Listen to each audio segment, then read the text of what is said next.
পাই আল্লাহ নিরাকার, রব সেই আকার। রব তো কখন হয়? যখন রূহ প্রকাশ হয় আর ওই রূহের মাঝে নফস ফানা হয়, ভাসমান হয়ে যায়, তখন যে রূপ ধারণ করে সেই রূপের নাম বলা হয় রব।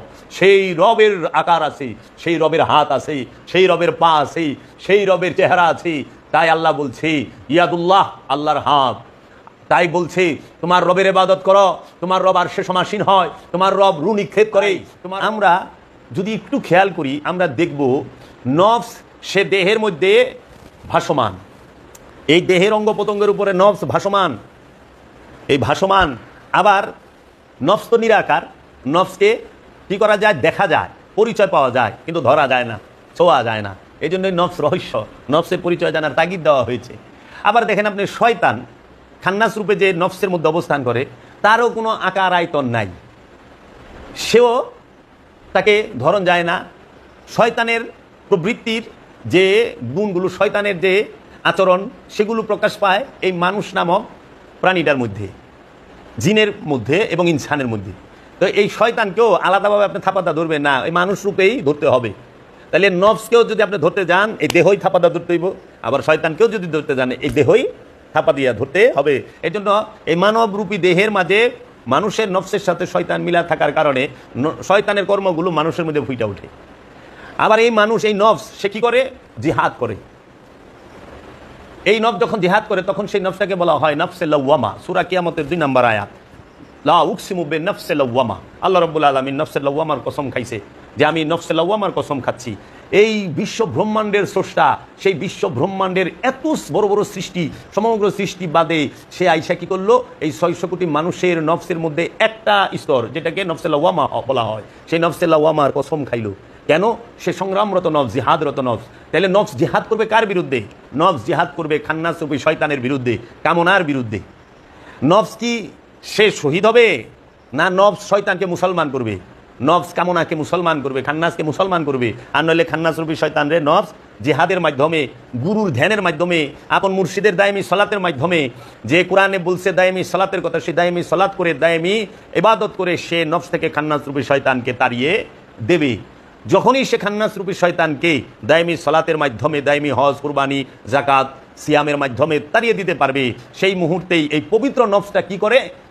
তার নিকটে যে রূহ অপ্রকাশিত ছিল সেই রূপ প্রকাশ ঘটে, সাথে সাথে ওই নফসটি রুহের মধ্যে ঝাঁপ দেয়। রুহের মহানূরের মাঝে, এই নূরের মহাসাগরের মধ্যে, যদিও বোঝার জন্য বলতেছি, মহানূরের মধ্যে এই ক্ষুদ্র নফস ঝাঁপ দেয়।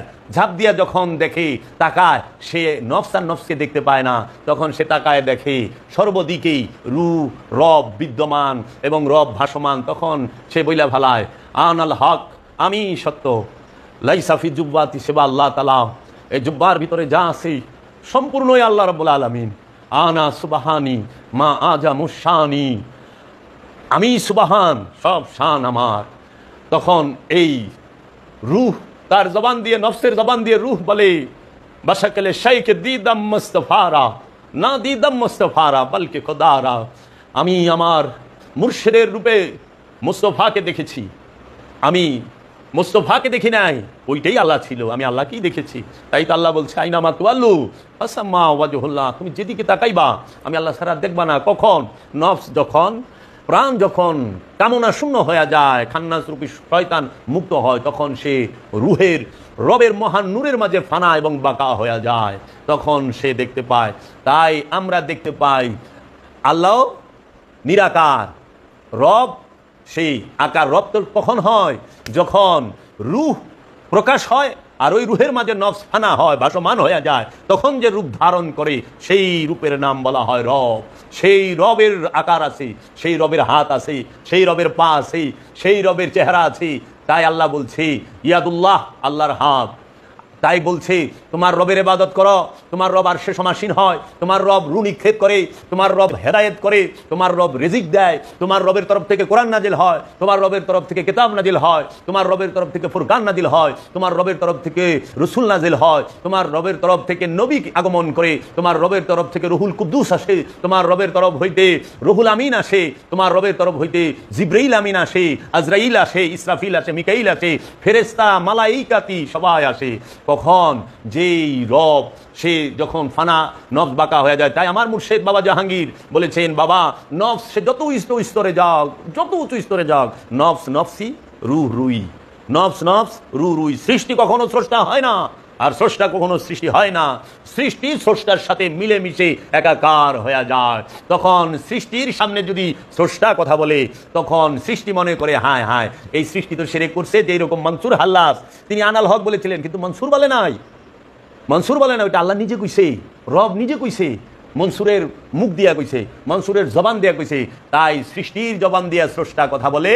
আবার কখন যখন সৃষ্টি স্রষ্টার হয়ে যায়, নফস যখন স্রষ্টার হয়ে যায়, তখন ওই নফসের জবান দিয়া স্রষ্টার কথা বলে। তাই মুহাম্মদ সাল্লাল্লাহু আলাইহি ওয়াসাল্লাম তিনি এই বিশ্বজাহানের রহমত, এবং তাহার প্রকাশিত রূপের নামই হচ্ছে নূরে মোহাম্মদ।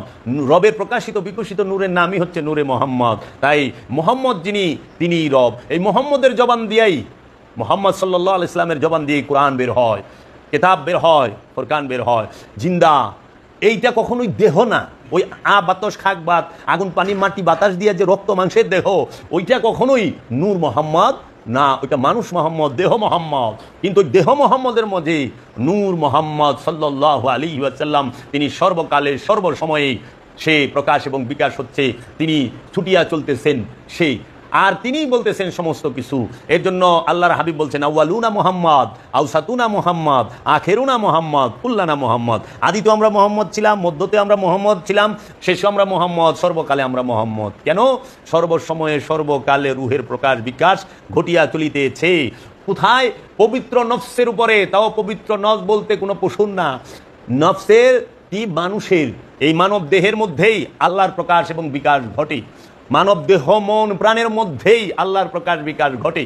এই মানুষটি আল্লাহ কোনো সুদূর স্থানে থাকে না, এই মানব দেহের মধ্যেই আল্লাহর প্রকাশ বিকাশ ঘটিয়া থাকে। আমি আরও সামনে যাইতে পারি, কিন্তু উলঙ্গ হয়ে যায়।